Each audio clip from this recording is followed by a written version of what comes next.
আজকে বাংলাদেশের প্রতিটি গ্রামে, প্রতিটি বাজারে, প্রতিটি গঞ্জে, প্রতিটি শহরে ঈদের জামাত অনুষ্ঠিত হচ্ছে। আমরা জাতির পক্ষ থেকে জামাতে যারা যেখানে শরীক হয়েছেন তাদেরকে ঈদ মোবারক জানাচ্ছি। একটু জোরে বলেন, তারা যেন সবাই শুনতে পায়।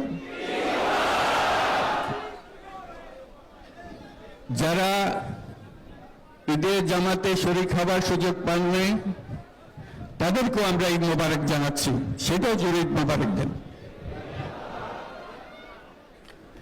আমাদের মা বোনেরা, মহিলারা যারা ঘরে আছেন তাদেরকেও আমরা জাতির পক্ষ থেকে ঈদ মোবারক জানাচ্ছি। আমাদের প্রবাসী শ্রমিকরা যারা বিদেশে আছে, সারা বছর কষ্ট করেছে, আজকে হয়তো ঈদের জামাতে যেতে পারবেন কিংবা যেতে পারবেন না, কিন্তু জাতির পক্ষ থেকে আমরা তাদেরকেও ঈদ মোবারক জানাচ্ছি।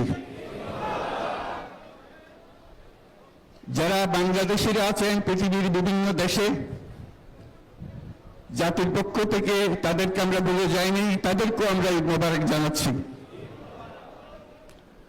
যারা হাসপাতালে আছে, রোগী বিভিন্ন কারণে ঈদের জামাতে যেতে পারেন নাই, তাদেরকেও ঈদ মোবারক জানালাম।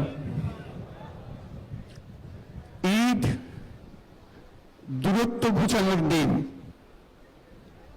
নৈকট্যের দিন।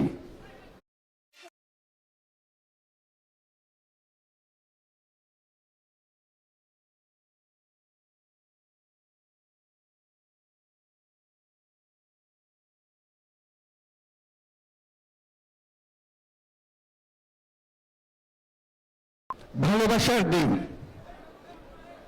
আজকে সেই দিনটা আমরা যেন গভীর ভালোবাসার সঙ্গে উদযাপন করতে পারি, সেই মেসেজ আমরা যেন সবার কাছে পৌঁছে দিতে পারি।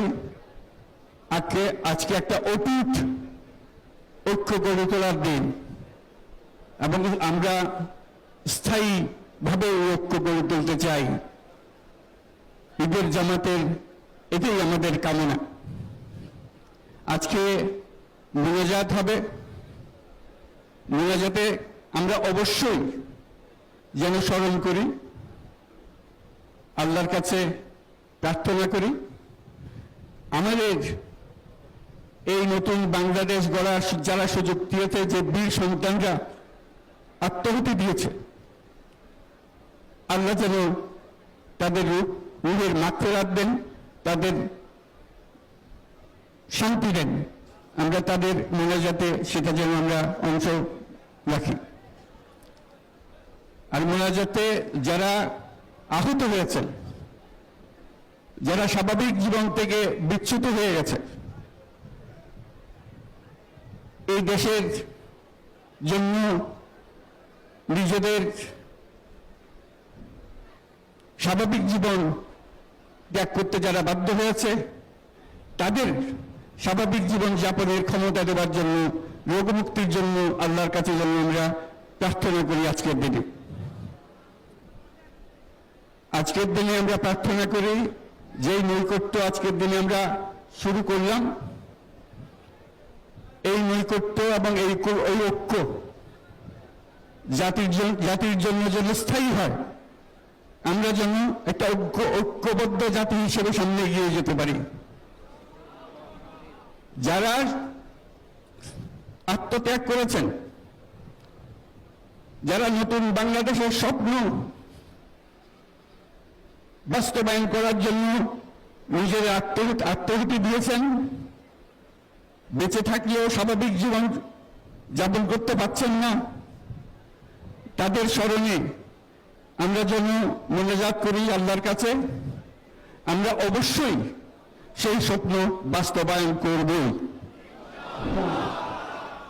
শত বাধা সত্ত্বেও, যত বাধাই আসুক, আমরা ঐক্যবদ্ধ জাতি হিসেবে এই নতুন বাংলাদেশ গঠন করব ইনশাল্লাহ।